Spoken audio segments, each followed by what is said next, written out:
Secret de Serpentard. La noble famille Pluck.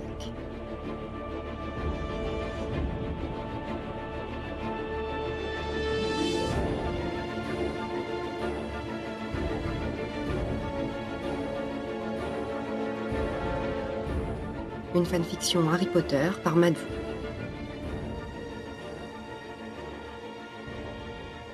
Prologue. La nuit est tombée depuis longtemps sur le Wiltshire. C'est un des hivers les plus froids que ses habitants ont connus.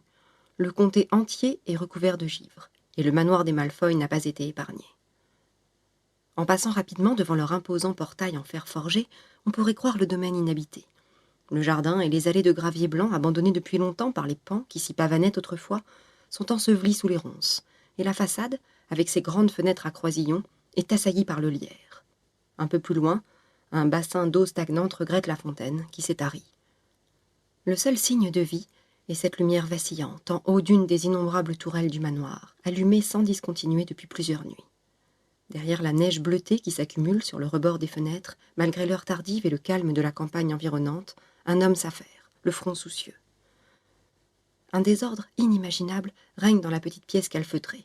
Sur les murs, les nombreux portraits ont été recouverts de draps, afin de neutraliser les bruyants personnages qu'ils représentaient. Le sol est jonché de boulettes de papier, toutes couvertes de la même écriture hésitante.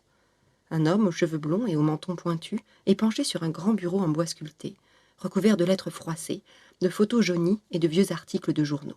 Devant lui, une chandelle brûle depuis si longtemps que la cire déborde du bougeoir et commence à s'étaler sur le bureau, au milieu des nombreux documents qui s'y trouvent. Pour la 100e fois, toujours avec la même détermination, Drago réécrit les mêmes mots en haut d'une feuille blanche. Mon cher Scorpius, mon cher fils. Drago s'interrompt aussitôt. Il lève sa plume et inspire profondément.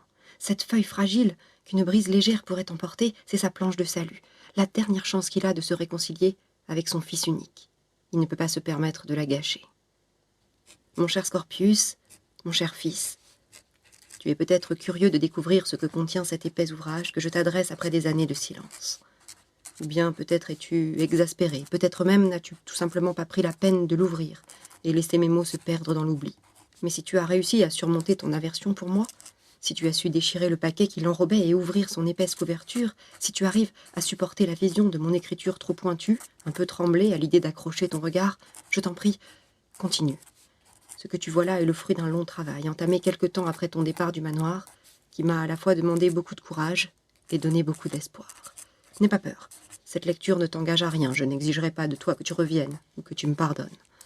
Accueille simplement ceci comme un cadeau de départ qui se serait un peu égaré en chemin. Oui, un cadeau.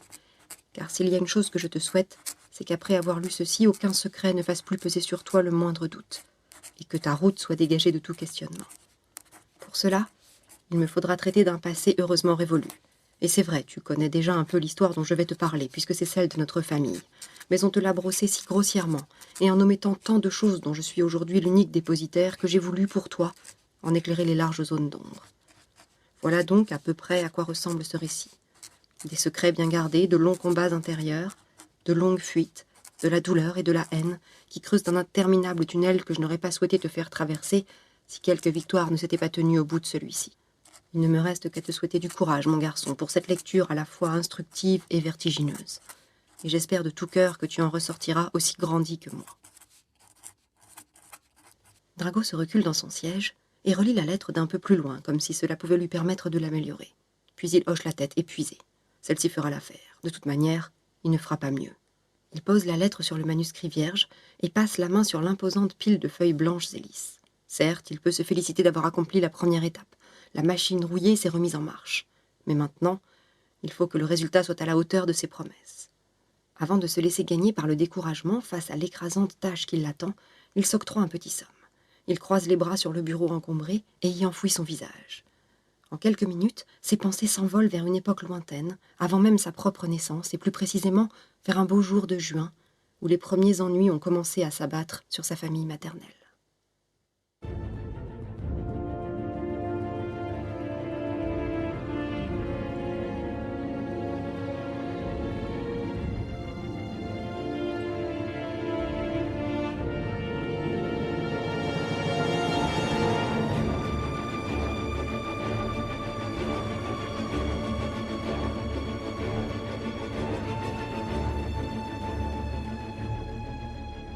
Si vous voulez découvrir les secrets de la noble famille Black, rendez-vous sur fanfiction.fr.